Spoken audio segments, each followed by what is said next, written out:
घरात भाजीला काही उपलब्ध नाही आहे, मग करा ही चटपटीत शेवभाजी। यासाठी वाटण करण्यासाठी आपण कांदा, टोमॅटो छान परतून घेऊया।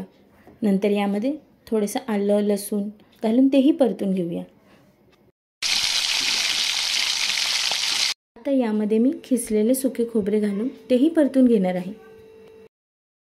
हे परतलेले वाटण आपल्याला मिक्सरवर अगदी व्यवस्थित बारीक करून घ्यायचे आहे। या वाटणामध्ये आपण थोडी कोथिंबीरही घालूया।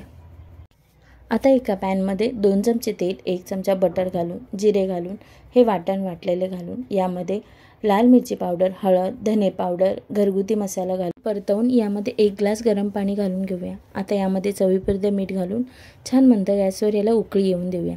आपली भाजी तयार आहे। यामध्ये आता थोडी भाजी घालून, शेव घालून, या शेववर थोडा बारीक कापलेला कांदा घालून आपण ही जेवणाबरोबर खाऊ शकतो। तुम्ही ही भाजी जर लगेच खाणार असाल तर गॅस बंद करून याच्यामध्ये आपण लगेच शेव टाकून घेऊ शकतो। मी मात्र थोड्या वेळाने जेवणार असल्यामुळे यामध्ये शेव घातलेली नाही। जेवताना आपण प्लेटमध्ये थोडी ग्रेव्ही, त्यावर लाल तिखट शेव, बारीक चिरलेला कांदा आणि लिंबू पिळून हे घ्यावे। अतिशय सुंदर लागते। अशा छान छान रेसिपींसाठी रोहिणी स्पेशल रेसिपीला नक्की सबस्क्राईब करा, लाईक करा, शेअर करा आणि कमेंट करून कळवा। थँक्यू।